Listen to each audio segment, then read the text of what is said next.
दादांच्या पश्चात अशी कधी पोटनिवडणूक होईल बारामतीची, असं कधी विचारातही स्वप्नातही कोणाच्या नव्हतं। आम्हाला सगळ्यांना खात्री आहे की सर्वाधिक मताधिक्याने आदरणीय सुनेत्रा काकी निवडून येतील। पक्षाच्या वाढीवर असणारं संबंध म्हणजे एक आपुलकी, आणि या संबंध परिस्थितीमध्ये त्यांनी ज्या ज्या काही जबाबदाऱ्या घेतल्यात, मला खात्री आहे की पुढच्या कालावधीमध्ये दादांचा पश्चात त्यांचे दादांचेच विचार आणि दादांचीच कामाची पद्धत आत्मसात करून पक्ष अधिकाधिक या तिघांच्या मार्गदर्शनाखाली मजबूत होईल। नाही, असं मी तर आज पहिल्यांदाच तुमच्याकडून ऐकते।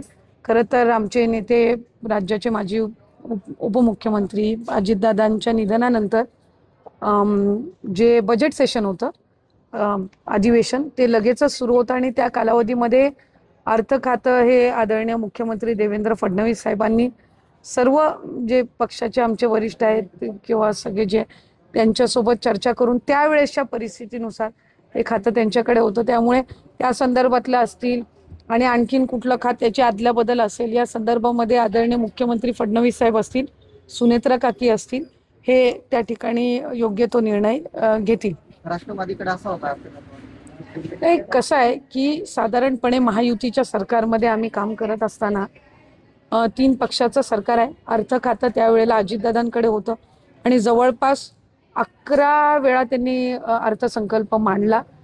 प्रदीर्घ अनुभव त्या खात्याचा त्यांना होता। आज सुनेत्रा काकी सुद्धा उपमुख्यमंत्री म्हणून आहेत आणि त्यांच्यावर जर अधिकची जबाबदारी काही महत्त्वपूर्ण खात्यांची दिली तर निश्चितपणाने आम्हाला सुद्धा म्हणजे एक राष्ट्रवादी काँग्रेस पक्षाची कार्यकर्ता म्हणून, मंत्री म्हणून तर आनंद होईलच, पण कार्यकर्ता म्हणून त्याचा निश्चितपणाने आणखीन आनंद असेल। काही सुनेत्रा वहिनी राज्याची जबाबदारी पाहणार आहेत, तर जय दादा राष्ट्राची जबाबदारी पाहण्यात, तर जय दादा बारामती आणि पुण्याची जबाबदारी पाहण्यात आणि पार दादा दिल्ली आणि मुंबईची जबाबदारी पाहण्यात, यावर कशी पाहतात? खरं तर आदरणीय सुनेत्रा काकींनी दादांच्या पश्चात राष्ट्रीय अध्यक्ष म्हणून जबाबदारी घेतली। कुठे ना कुठंतरी आम्ही सगळी मंडळी जी दादांच्या नंतर एक म्हणजे तसं आमच्या सगळ्यांसाठी आव्हानात्मक, भावनिक, आपण ज्या नेत्याच्या मार्गदर्शनाखाली काम करतो, अचानक त्यांनी असं आमच्यातून निघून जाणं, या संबंध परिस्थितीमध्ये सुनेत्रा काकींनी राष्ट्रीय अध्यक्ष पदाची जबाबदारी घेतली। त्याच्यानंतर पारदादा असतील, जयदादा असतील, यांनी सुद्धा आपापल्या परीने त्या ठिकाणी पार्टीचे संघटन अधिक म्हणजे दादांचं म्हणजे पक्षावर, पक्ष संघटनेवर, पक्षाच्या वाढीवर असणारं संबंध म्हणजे एक आपुलकी, आणि या संबंध परिस्थितीमध्ये त्यांनी ज्या ज्या काही जबाबदाऱ्या घेतल्यात, मला खात्री आहे की पुढच्या कालावधीमध्ये दादांचा पश्चात त्यांचे दादांचेच विचार आणि दादांचीच कामाची पद्धत आत्मसात करून पक्ष अधिकाधिक या तिघांच्या मार्गदर्शनाखाली मजबूत होईल। कालच बारामतीमध्ये मतदान पार पडले, काय निकाल अपेक्षित आहे? आम्हाला सगळ्यांना खात्री आहे की सर्वाधिक मताधिक्याने आदरणीय सुनेत्रा काकी निवडून येतील। खरं तर बारामतीच्या मतदार बंधू भगिनींसाठी कालचं झालेलं मतदान हे अतिशय तसं पाहायला गेलं तर भावनिक सगळ्यांसाठीच ते होतं, कारण दादांच्या पश्चात अशी कधी पोटनिवडणूक होईल बारामतीची, असं कधी विचारातही स्वप्नातही कोणाच्या नव्हतं। पण जी काही परिस्थिती ओढावली त्याच्यातून ही पोटनिवडणूक आली आणि सुनेत्रा काकी त्या निवडणुकीला सामोरं गेल्या आणि या संबंध परिस्थितीमध्ये सुरुवातीलाच आदरणीय श्रद्धेय पवारसाहेब असतील, सुप्रियाताई असतील, यांनी उमेदवार त्यांच्या पक्षाचा न देण्याचं त्यांनी पहिली भूमिका घेतली। काँग्रेस पक्षाने सुद्धा त्याच्यामध्ये नंतर उमेदवारी त्यांच्या उमेदवारांनी दाखल केलेली होती ती त्यांनी मागे घेतली। अनेक तिथल्या घटक पक्षांनी सुद्धा पाठिंबा दिला। पक्षाचे कार्यकर्ते, राष्ट्रवादी काँग्रेस पक्षाचे, हे खऱ्या अर्थानं दुःखाच्या सावटीत असताना ही निवडणूक त्या ठिकाणी होत आहे। अशा संबंध परिस्थितीमध्ये आम्हाला खात्री आहे कार्यकर्ता म्हणून की सर्वाधिक मताधिक्यांनी आदरणीय सुनेत्रा काकी त्या ठिकाणी निवडून येतील।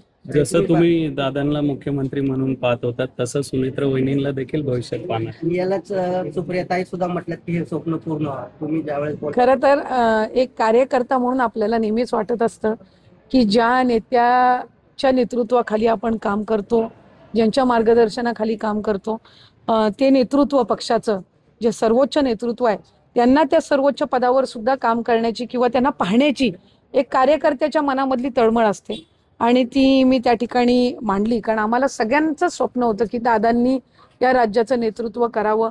आदरणीय मुख्यमंत्री मोदयांनी, फडणवीस साहेबांनी सुद्धा दादांच्या बद्दलचा जो शोक प्रस्ताव सभागृहात मांडण्यात आला त्याच्यामध्ये एक वाक्य त्यांनी उल्लेख केला की महाराष्ट्राला दुर्दैवाने कधी न लाभलेला उत्कृष्ट मुख्यमंत्री हा आदरणीय अजितदादा होते. त्यामुळे कार्यकर्ता म्हणून आम्हाला सगळ्यांना वाटायचं आणि कुठे ना कुठंतरी कार्यकर्ता म्हणून वाटतं जसं इतर पक्षातल्या कार्यकर्त्यांचं स्वप्न असतं की त्यांच्या नेतृत्वाला मुख्य जबाबदारी किंवा तिथं ते मुख्य पद मिळावं, तशी कार्यकर्ता म्हणून त्या ठिकाणी आमची भावना आहे की दादांचं अपूर्ण राहिलेलं स्वप्न काकींच्या माध्यमातून कधी ना कधी त्या ठिकाणी ते पूर्ण व्हावं.